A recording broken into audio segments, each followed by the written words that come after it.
We're not supposed to be under here, but it's the safest place in the house. We're quiet for a long time. I run my fingers through Daphne's hair as she lays on my lap. Millie rests her head on my shoulder. Our arms are looped around each other as the storm rages and the house settles, more alive than ever. "Do you hear it?" Millie asks. The chair is rocking in the corner now, squeaking with every back and forth motion. Footsteps upstairs. And they aren't Mama's. "Can you tell if she's asleep?" I ask Millie. "I don't want to reach out," she admits. Millie's psychic abilities are off the charts, even for a 10-year-old. "Just real fast, then shut it down." She sighs next to me and then is quiet while her mind searches the house.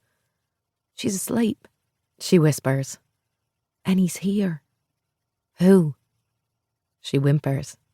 Daphne stirs and sits up. "I saw him," Daphne says, "in my dream." "Who?" I ask again and flip on my flashlight. I don't have to ask a third time. A new shadow is suddenly sitting with us. Daddy. Chapter 1. Brielle. Hello, everyone, and welcome to my tour. I'm Brielle Landry, and I'll be your guide today. Now, I know there are roughly 11,000 ghost tours in the French Quarter, so I thank you kindly for choosing mine. I smile at the crowd that's gathered on the sidewalk before me. We have a group of all ages this evening, from young teenagers to middle-aged folks. There are those who want to be in the front, listening raptly. And then, of course, there are the drunk ones, who will likely be the hecklers. I have just a couple rules for y'all. No walking in the street. If you've been here for 20 minutes, you've already learned that drivers don't slow down. And I won't lose anyone to vehicular homicide on my tour. The group laughs, and I continue my eyes roaming the crowd and taking stock. We won't be going inside any of the beautiful buildings we'll be talking about tonight. But halfway through, we will stop at a bar to soak in some AC and have a refreshment or two. Or 5, heckler number 1 says, elbowing his friend. I'm always happy to answer questions, so don't be shy, you hear? Now, let's get started.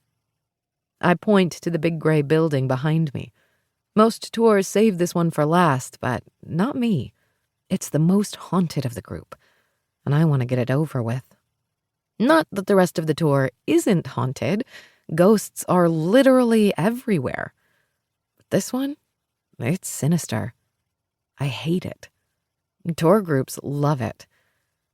This building behind me is the LaLaurie Mansion, I begin. Well, a rebuilt version of the original house anyway. Like most buildings in the quarter, it suffered a nasty fire. Delphine LaLaurie lived here with her third husband, Louis. She had 2 daughters from previous marriages. Both of her earlier husbands died early deaths. I swallow hard as I look over at the facade. More shadows than I can count stare back at me. Delphine and Louis had a love for torture. The drama is thick in my New Orleans accent as I relay stories of torment and the horrific atrocities done to the hundreds of slaves that once lived in the building behind me. And these stars I just shared are the less horrible ones. Several pairs of eyes whip to mine in surprise, including a pair of green orbs the same color as the malachite pendant I wear around my neck for protection. I instinctively reach up and fiddle with the stone as I continue. Who haunts it? Someone calls out. Who doesn't? One day, Delphine chased a 12-year-old slave girl up to the roof of the building with a bullwhip. The young girl had been brushing Delphine's hair and hit a snag. She ran from the whip, and it said she jumped to her death out of fear. Leah, the slave girl, is buried on the grounds of the mansion, along with countless others. When renovations were done years after Delphine and Louis fled to Paris, skeletons were found in the walls. So much death has happened here that it wouldn't surprise me if dozens of spirits haunt the house. It was once owned by Nicolas Cage, but it has a different owner now. They don't offer tours.